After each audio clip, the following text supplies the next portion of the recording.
Hello everyone, আমি পিঙ্কি। তো আমার নতুন আরেকটি ভিডিওতে সবাইকে ওয়েলকাম এবং অনেক অনেক ভালোবাসা। তো আশা করি সবাই ভালো আছেন, সুস্থ আছেন, আর আমরাও মোটামুটি ভালো আছি। তো সকালে ঘুম থেকে উঠে চলে এসেছি রান্নাঘরে, কারণ রান্নাটা আগে কমপ্লিট করে নেব। আজকে জানেন তো অনেকটা কাজ রয়েছে, কখন যে সে কাজগুলো কমপ্লিট করে উঠতে পারবো সেটাই ভাবছি। আর রান্নাঘরে এসেছি, দেখুন তো বাজারে গেছিলো সকালে উঠে, বাজার থেকে এই যে পুঁটি মাছ নিয়ে এসছে আর লোটে মাছ নিয়ে এসছে।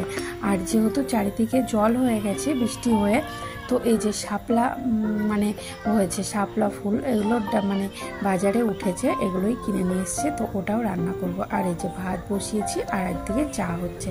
তো এই শাপলাগুলো তো বাচ্চারা দেখেনি আগে, আর এই প্রথম দেখলো, কিন্তু ওদের ভীষণ ভালো লেগেছে। ওরা তো নিয়ে রীতিমতো খেলা করতে শুরু করে দিয়েছে দুজনে মিলে।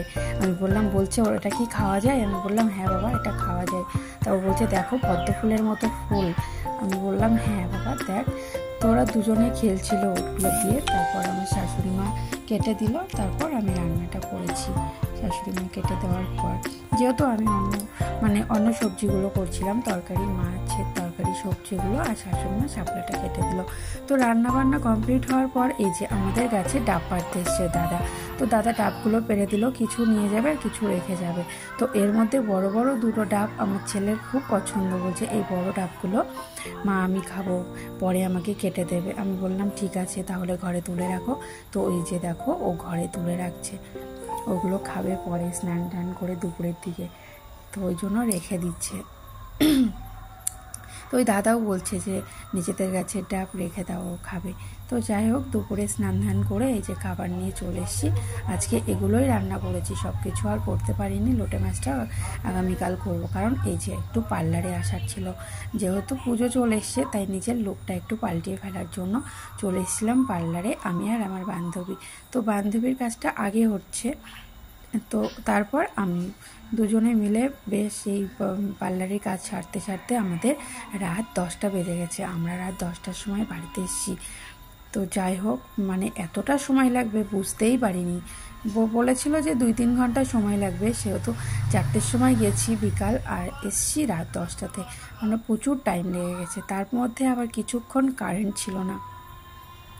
কারেন্ট না থাকার দরুন আবার কিছুক্ষণ বসেও থাকতে হয়েছে, যার জন্য একটু বেশি রাত্রি হয়ে গেছিলো। আর যেহেতু আমাদের গ্রাম সাইড 10টা ভালোই রাত্রি হয়ে যায়, আর আমরা বেশি রাত্রে কোথাও তেমন একটা যাই না। যেখানেই যাই সন্ধ্যার মধ্যে আসার চেষ্টা করি, সন্ধ্যায় চলে আসি। তো এই প্রথম হয়তো রাত 10টা বাজলো এই কাজটা করাতে। তো দেখো কেমন লাগলে অবশ্যই ভালো, যদি লাগে অবশ্যই একটা কমেন্ট করে জানিও, তাহলে আমারও ভালো লাগবে। খুব অনেক দিনের ইচ্ছে ছিল, আজকে একটু পূরণ করতে পারলাম, বেশ ভালো লাগছে। অনেক দিন থেকে ভাবি যে একটু চুল স্মুথিং করাবো, যেহেতু চুলগুলো নষ্ট হয়ে গেছিলো। তো যাই হোক, ওরা কোনো রকম ট্রিটমেন্ট করিয়ে তারপর স্মুথিংটা করে দিয়েছে একটা ট্রিটমেন্টের সঙ্গে। তো আবার একদিন যেতে হবে, আজকে কমপ্লিট হয়নি। আবার আগামীকাল পুরো চুলটা ছেড়ে রাখতে হবে, বাঁধা যাবে না। তারপর ওরা গেলে একটু ওয়াশ করে আবার একটুখানি ফিনিশিং টাচ দিয়ে দেবে।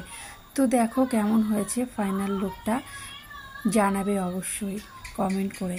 তো আজ আসি, আবার দেখা হবে নতুন আরেকটি ভিডিওতে। ততক্ষণে সবাই ভালো থাকবেন, সুস্থ থাকবেন।